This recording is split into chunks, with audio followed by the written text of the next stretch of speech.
Olá, sejam bem-vindas e bem-vindos a esta meditação. Neste 22º domingo do tempo comum, tanto a segunda leitura da carta aos Romanos quanto o Evangelho segundo Mateus nos convidam a refletir sobre a dimensão da renúncia e do sacrifício na vida cristã. Mas será que compreendemos bem o que significa sacrifício, renúncia, na perspectiva da vida cristã? No Evangelho de hoje, Jesus diz aos seus discípulos: se alguém quer me seguir, renuncie a si mesmo, tome a sua cruz e me siga. Mas o que Jesus quer dizer com isso? Seguir Jesus significa procurar o sofrimento?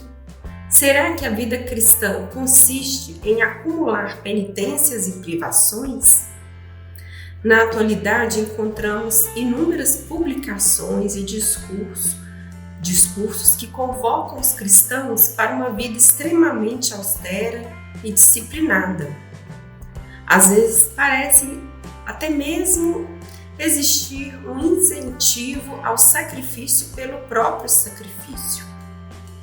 Frequentemente, esse discurso vem acompanhado de uma catequese que transmite a imagem de um Deus como legislador, fiscal ou até mesmo castigador. Um Deus que observa cada passo da pessoa e espera dela uma série de sacrifícios para que então ele possa conceder seus favores. Mas será que essa é a imagem de Deus que foi revelada por Jesus? Será que todo sacrifício é querido por Deus? Para refletirmos sobre essas questões, podemos partir da própria palavra de Deus.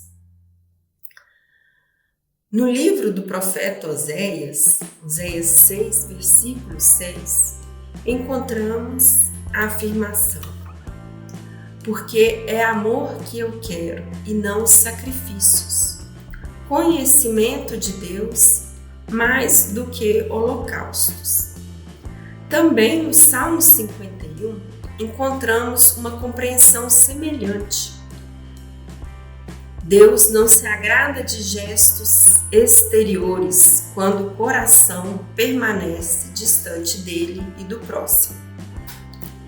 Essa é uma preocupação presente ao longo da tradição profética.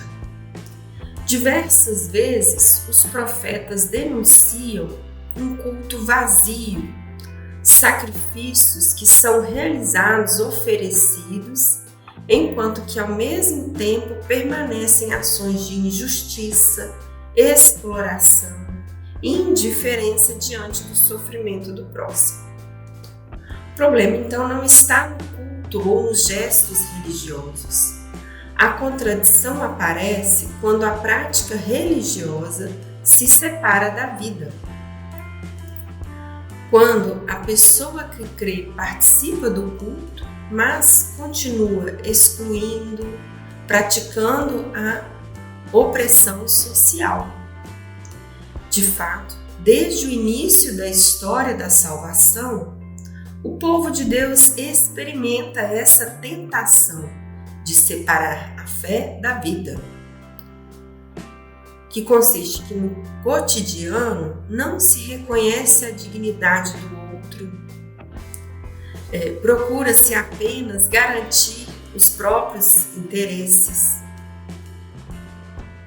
Depois, porém, tem-se medo de perder o favor de Deus e procura-se compensar tudo isso por meio de sacrifícios, penitências ou práticas religiosas.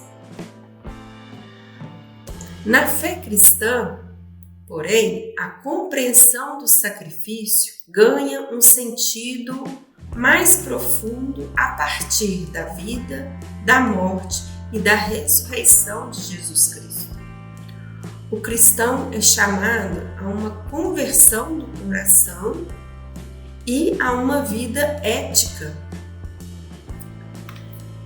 Então, você pode estar se perguntando: o que caracteriza então um autêntico sacrifício na perspectiva cristã?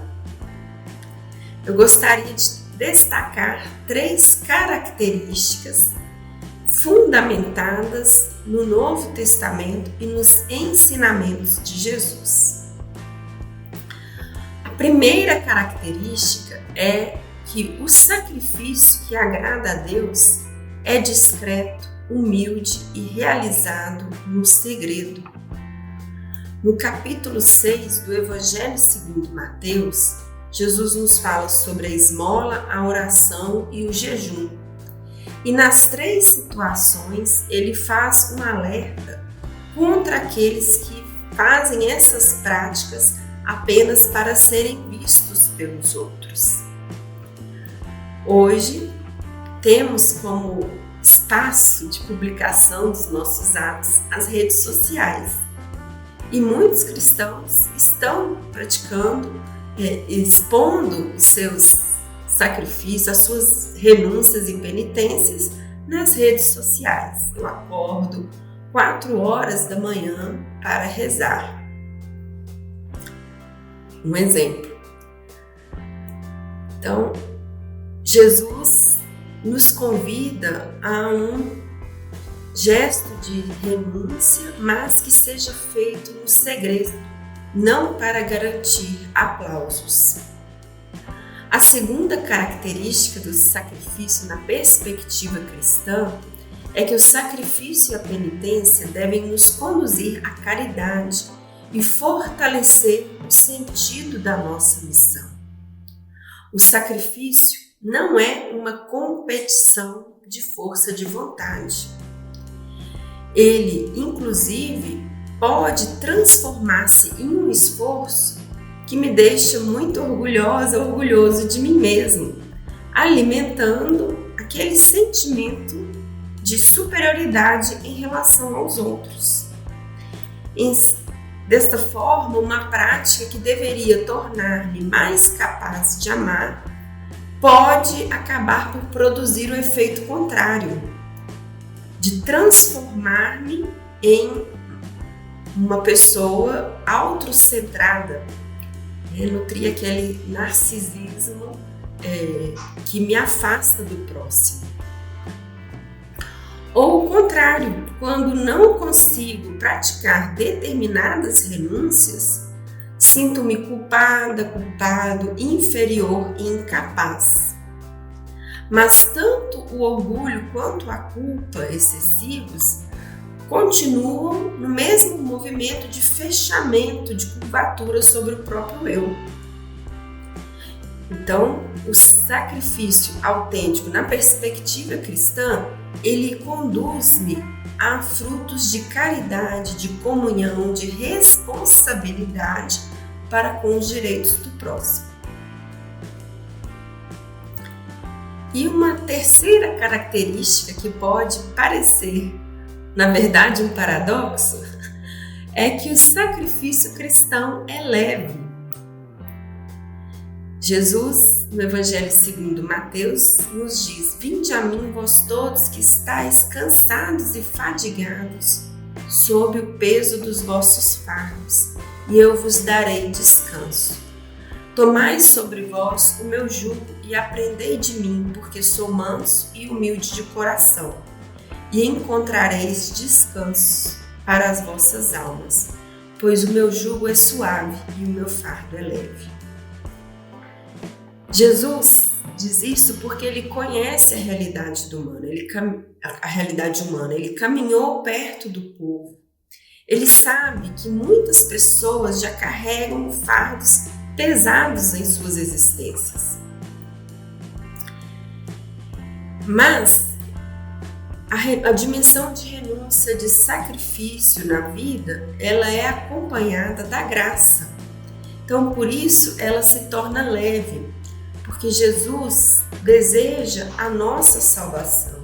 Ele quer a comunhão conosco, viver em comunhão, que a nossa vida se abra para a graça de Deus. Então, a renúncia na perspectiva cristã significa aquelas práticas de egoísmo, O verdadeiro sacrifício nos conduz a defender a dignidade de todo ser humano. Então, vamos na perspectiva cristã, Deus nos convida também a reconhecer a beleza da graça, acolher o descanso, a valorizar a beleza da criação, da convivência, da amizade, todos sinais da presença de Deus em nossas vidas. Então, eu concluo esta meditação com uma pergunta para você. Os seus sacrifícios agradam a Deus?